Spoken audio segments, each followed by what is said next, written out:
आज हम एक ऐसी कहानी पर बात करने वाले हैं जो सच में आपको अंदर तक झकझोर कर रख देगी।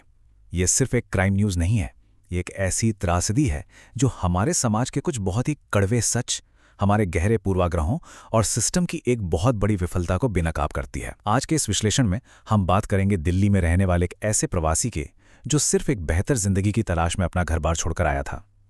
हम मूल रिपोर्ट्स और ज़मीनी हकीकत के जरिए ये समझने की कोशिश करेंगे कि आखिर दिल्ली में बिहारी प्रवासियों के साथ भेदभाव की जड़ें कितनी गहरी हैं। तो चलिए सीधा इस मामले की तह तक चलते हैं। जरा सोचिए, देश की राजधानी दिल्ली, आप सड़क पर खड़े हैं, अपने दोस्तों के साथ हंसी मजाक कर रहे हैं, अपनी मातृभाषा में बात कर रहे हैं और सिर्फ इसी बात पर, हाँ, सिर्फ भोजपुरी बोलने पर आपकी जान ले ली जाती है। ये कोई फिल्म की कहानी नहीं है, ये एक खौफनाक हकीकत है। एक 22 साल के लड़के को महज इसलिए अपनी जान गंवानी पड़ी क्योंकि वो भोजपुरी बोल रहा था। ये असहिष्णुता का वो स्तर है जो किसी को भी डरा सकता है कि कैसे एक आम सी बातचीत बिना किसी उकसावे के एक हिंसक हत्या में बदल सकती है।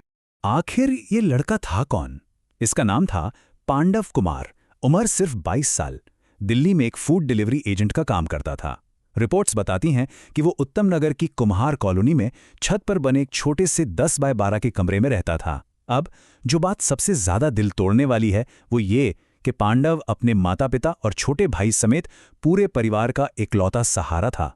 परिवार की पूरी जिम्मेदारी उसी के कंधों पर थी। और सिर्फ इतना ही नहीं, वो अपनी मृत बहन की बेटी, अपनी छोटी सी भतीजी को पालने और उसे एक बेहतर भविष्य देने के लिए दिन रात संघर्ष कर रहा था। वो कोई आंकड़ा नहीं था, वो अपने परिवार की आखिरी उम्मीद था। अब उस रात असल में हुआ क्या था, उसकी टाइमलाइन को थोड़ा ध्यान से समझते हैं। 25 और 26 अप्रैल की दरमियानी रात थी। आधी रात के आसपास एक दोस्त के बच्चे की बर्थडे पार्टी खत्म होती है। रात के करीब 2 बज रहे थे। 6 दोस्तों का ये ग्रुप सड़क पर कैब का इंतजार कर रहा था और आपस में अपनी भाषा यानी भोजपुरी में बातें कर रहा था।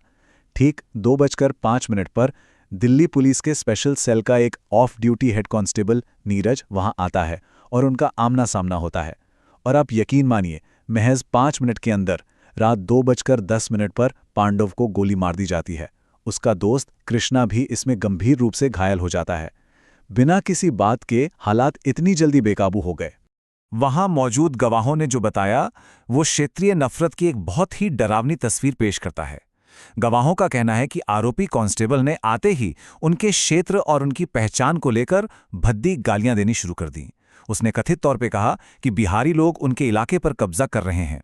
लेकिन इस पूरी भयानक स्थिति में पांडु का रिएक्शन देखिए। इतनी आक्रामकता के बावजूद उसने बहुत ही शांति और विनम्रता से उस शख्स से कहा कि वो उन्हें गालियां न दे। एक तरफ बेइंतहा बिना बात का गुस्सा और दूसरी तरफ एक बेहद शांत और सधा हुआ जवाब। और इसके बाद जो हुआ वो रोंगटे खड़े कर देने वाला है। चश्मदीदों के मुताबिक आरोपी ने अपनी सरकारी सर्विस पिस्तौल निकाली और कहा, तुम्हारे पास 2 लाख रुपए का प्लॉट हो सकता है, मेरे पास 6 लाख रुपए की बंदूक है। ये लाइन, ये सिर्फ एक धमकी नहीं है, ये साफ तौर पर दिखाता है कि जब पावर का नशा और क्षेत्रीय पूर्वाग्रह आपस में मिल जाते हैं तो इंसान किस हद तक जा सकता है। ये सत्ता का वो अंधा घमंड था जिसकी कीमत पांडव को अपनी जान देकर चुकानी पड़ी। खैर, अब इस पूरे मामले में 2 बिल्कुल अलग-अलग कहानियां सामने आ रही हैं। एक तरफ गवाहों और पीड़ित परिवार का साफ तौर पर कहना है कि ये एक हेट क्राइम था, एक ऐसा अपराध जो सिर्फ इसलिए हुआ क्योंकि वे बिहारी थे और भोजपुरी बोल रहे थे। वहीं दूसरी तरफ उस प्रॉपर्टी के मालिक दीपक का बयान है। उनका दावा है कि आरोपी कांस्टेबल शराब के नशे में था और गोली गलती से यानी दुर्घटनावश चल गई थी। उनके मुताबिक इसमें बिहारियों के प्रति कोई नफरत वाली बात नहीं थी। अब एक निष्पक्ष नजरिए से देखें तो इन दोनों बयानों के बीच की असली सच्चाई क्या है, ये तो पूरी तरह से जांच एजेंसियों की रिपोर्ट पर ही निर्भर करता है। अगर हम फिलहाल की कानूनी स्थिति की बात करें तो पास की एक बिल्डिंग के सीसीटीवी फुटेज के आधार पर एफआईआर दर्ज कर ली गई है। 24 घंटे के अंदर ही आरोपी हेड कांस्टेबल नीरज को गिरफ्तार भी कर लिया गया। लेकिन कहानी यहां खत्म नहीं होती। पांडव का परिवार और उनका पूरा समुदाय अब भी सड़कों पर है, न्याय की मांग कर रहा है और उनका डर बिल्कुल स्वाभाविक है। देखिए, आरोपी खुद दिल्ली पुलिस का हिस्सा है। ऐसे में परिवार को ये आशंका सता रही है कि कहीं पुलिस महकमा अपने ही आदमी को बचाने के लिए मामले में नरमी न बरतें या सबूतों को न दबा दे। इस घटना ने पूरे प्रवासी समुदाय को किस कदर डरा दिया है, इसका अंदाजा आप कुम्हार कॉलोनी की दीवारों पर लगे इन पोस्टर से लगा सकते हैं। इन पर बड़े बड़े अक्षरों में लिखा है, क्या बिहारी होना गुनाह है? जरा इस सवाल की गहराई को महसूस कीजिए।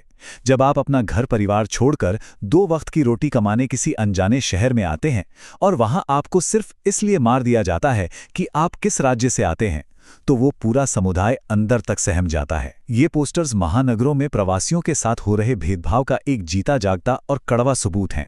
अभी तक हमने इस घटना को एक व्यक्तिगत त्रासदी के रूप में देखा, लेकिन यहाँ पर हमें एक पल रुककर बड़ी पिक्चर देखनी होगी।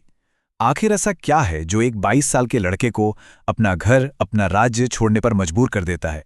वो दिल्ली आता है, 10 बाय 12 के छोटे से कमरे में रहने को मजबूर होता है और फिर ऐसे जानलेवा भेदभाव का शिकार बनता है।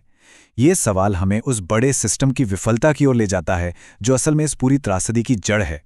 इस सवाल का जवाब हमें द वायर की एक बेहतरीन रिपोर्ट में मिलता है, जिसे वो बिहार के पलायन का विरोधाभास या पैराडॉक्स कहते हैं। एक तरफ आप देखेंगे कि पिछले कुछ सालों में बिहार में शानदार नई रेलवे लाइनें बिछी हैं, एक्सप्रेसवे बने हैं और नए हवाई अड्डे भी खुले हैं। देखकर लगता है कि विकास हो रहा है।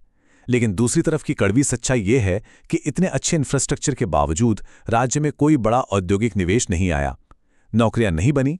रिपोर्ट ये चौंकाने वाला निष्कर्ष निकालती है कि इन अच्छी सड़कों और ट्रेनों ने असल में निवेश लाने का काम नहीं किया, बल्कि गरीब मजदूरों के लिए अपना घर छोड़कर दूसरे राज्यों में जाना और ज्यादा आसान बना दिया है नहीं एक अजीब विरोधाभास? और यही विरोधाभास उस मजबूरी को जन्म देता है जिसे हम पलायन कहते हैं। काम ना होने की वजह से हर साल लाखों लोग 40-40 घंटे खचाखच भरी जनरल डिब्बों वाली ट्रेनों में सफर करने को मजबूर होते हैं। जब ये लोग बड़े शहरों में पहुंचते हैं तो उनके पास कोई खास सुरक्षा नहीं होती। वे एक बेहद असुरक्षित वर्कफोर्स का हिस्सा बन जाते हैं। वे सस्ती मजदूरी पर काम करते हैं, तंग बस्तियों में रहते हैं और जैसा कि पांडव के साथ हुआ, उन्हें आए दिन गंभीर क्षेत्रीय भेदभाव का सामना करना पड़ता है। आर्थिक तंगी उन्हें एक ऐसे माहौल में धकेल देती है जहां वो हमेशा हाशिए पर रहते हैं। जाहिर है, इतनी बड़ी घटना हुई है तो राजनीतिक प्रतिक्रियाएं भी आनी ही थी। बिहार के मुख्यमंत्री सम्राट चौधरी ने दुख जताते हुए 8 लाख रुपए के मुआवजे का ऐलान किया।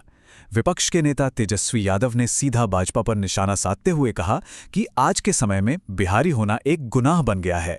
वहीं केंद्रीय मंत्री चिराग पासवान ने प्रवासियों की सुरक्षा के लिए एक अलग मंत्रालय बनाने की मांग कर दी और इन सबके बीच पूर्व मुख्यमंत्री जीतन राम मांझी की तरफ से कथित तौर पर एक बेहद असंवेदनशील टिप्पणी आई, जिसने इस मामले को सिरे से ही खारिज कर दिया। ये सारे बयान दिखाते हैं कि कैसे राजनेता एक ही घटना को अपने अपने चश्मे से देख रहे हैं।